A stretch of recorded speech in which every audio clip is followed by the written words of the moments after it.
Recent టైమ్‌లో చూస్తున్నాం software employees చాలా మంది జాబ్‌లు కోల్పోతున్నారు కదా! అసలు లే ఆఫ్స్ ఎందుకు జరుగుతున్నాయి? మరి సాఫ్ట్‌వేర్ ముందు ఏ విధంగా పరిస్థితి ఉండే అవకాశం ఉంది? ఇప్పుడు ఎందుకు పోతున్నాయి జాబ్‌లు?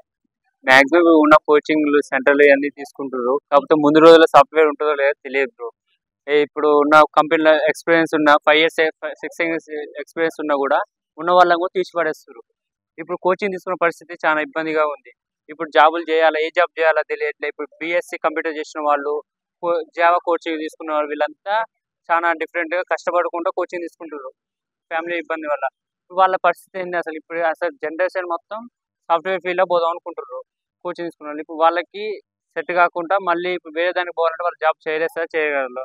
ఇబ్బందులతోటి చాలా లాస్ అయిపోతుర్రు పేరెంట్స్ అంతా మాక్సిమంగా ఇప్పుడు సాఫ్ట్‌వేర్ ఫీల్డ్స్‌లలో మనకి ఇప్పుడు ఎక్కడెక్కడో ఎక్స్‌పీరియన్స్ ఉన్నా అంటుర్రు. అది అంటారు. ఉన్న వాళ్ళు ఒకేసారి కంపెనీలో సగం మందిని తీసేస్తుర్రు.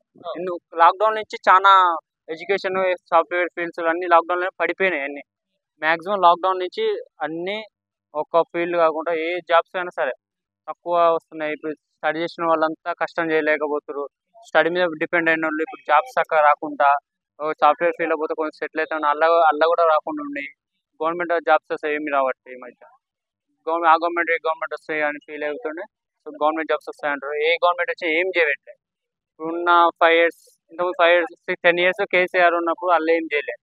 ఇప్పుడు రేవంత్ రెడ్డి వచ్చి 3 ఇయర్స్ అవుతుంది. ఆ? ఆయన ఇప్పుడు ఏం చేయలేదు. గవర్నమెంట్ జాబ్ ఇస్తా, ఇది ఇస్తాను, పోస్టులు ఎస్ఐ కానిస్టేబుల్ పోస్టులు వేస్తాను, ఎక్కువ పోస్టే వేయట్లేదు. అన్నీ ఇప్పుడు స్టడీ చేసుకున్న వాళ్ళంతా ఇప్పుడు కష్టాలు చేసుకుంటా, పార్ట్ టైం జాబ్స్ చేసుకుంటా, చదువుకుంటా, వాళ్ళకి జాబ్స్ వస్తే రావు నమ్మకం లేకుండా కోచింగ్లు ఇప్పించుకుంటా ఉంటుండ్రు. ఎందుకు తీసేస్తున్నారు అసలు ఇలా?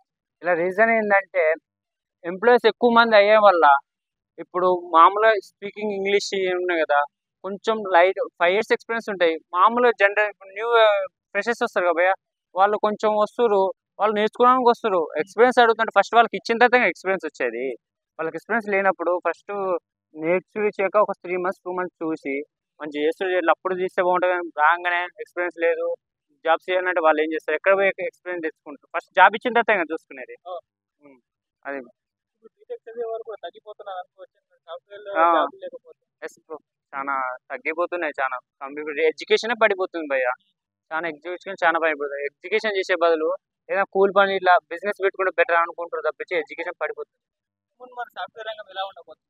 ముందు ముందు సాఫ్ట్వేర్ మాక్సిమం పడిపోతాయి భయ్య. కంపెనీలు అన్నీ పడిపోతాయి.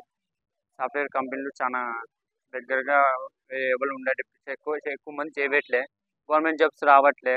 ప్రైవేట్ జాబ్ చేద్దామంటే సాఫ్ట్వేర్ ఫీల్డ్ పోదాం అనుకుంటే వాళ్ళంతా పడిపోతున్నారు. ఇప్పుడు ఏంటంటే ప్రైవేట్లల్లో ఈ ఆఫీస్ ఇలా అలా చేసుకోవాల్సి వస్తుంది భయ్య.